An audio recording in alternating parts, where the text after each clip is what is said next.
Alors bonjour à tous, aujourd'hui on va regarder la taille du goji. Il y a beaucoup de gens qui m'ont dit mais comment ça se taille, comment vous faites pour avoir autant de fruits de goji. Alors il y a une petite taille à faire, hein. Je la fais en deux fois, donc l'hiver comme ça. Alors l'hiver c'est une sélection des branches principales parce que c'est buissonnant comme petit arbuste.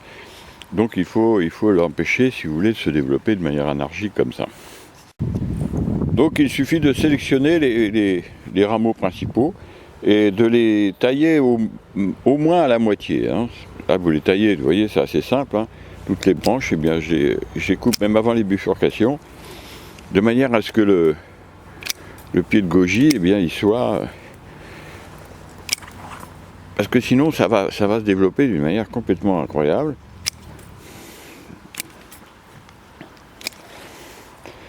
Alors, la particularité du goji, c'est qu'il fleurit très tardivement, hein, et par conséquent, je refais une taille au mois de fin juin, début juillet, hein.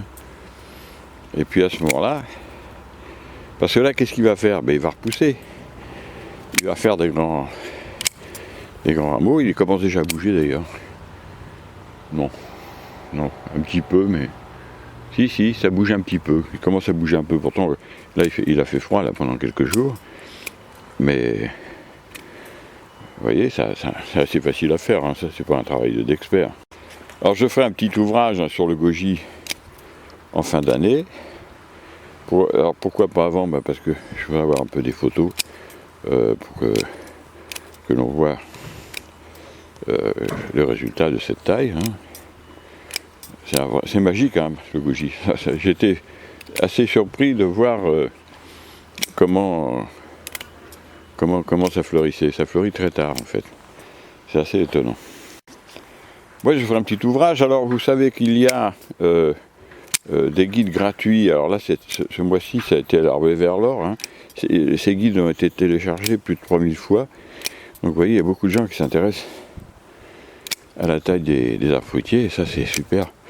Ça, c'est vraiment quelque chose qu'il faut vraiment se documenter, parce que moi, quand on voit les événements, les gens, ils jouent.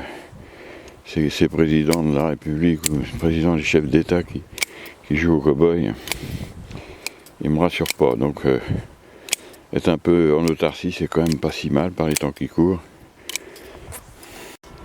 Voilà, bah écoutez, ça se termine, vous voyez, c'est pas long, hein. J'ai pas coupé, hein. J'ai fait le tour du petit arbuste, hein. Sinon, qu'est-ce qu'il va faire? Des branches partout. Et puis, alors après, vous verrez au mois de fin juin, début juillet, je referai une taille. Et celle-là, ça sera la taille vraiment de fructification. Là, si vous voulez, c'est une taille de sélection des rameaux. Et pour empêcher que ça fasse vraiment n'importe quoi. Et puis voilà. Voilà, il est beau. Alors vous voyez, si vous regardez au sol, il y a plein de branches, hein, donc j'ai coupé quand même pas mal de branches. Et puis maintenant, il est prêt, il est propre. Donc, il y aura des feuilles qui ont passé l'hiver, hein, malgré des gels à -6, -7, hein, les nuits dernières, là. Et là, il est impeccable, il est prêt à repartir. C'est magique. Alors donc on verra fin juin, début juillet, j'en ferai une vidéo et une petite doc pour que vous puissiez voir exactement comment ça se taille précisément au mois de juin, fin juin, début juillet. Voilà. Et bien écoutez, hein, donc je vous rappelle, les guides à télécharger, ça c'est vraiment très apprécié. Et puis je vous dis à bientôt pour d'autres vidéos. J'ai d'autres vidéos à faire sur les figuiers en espalier.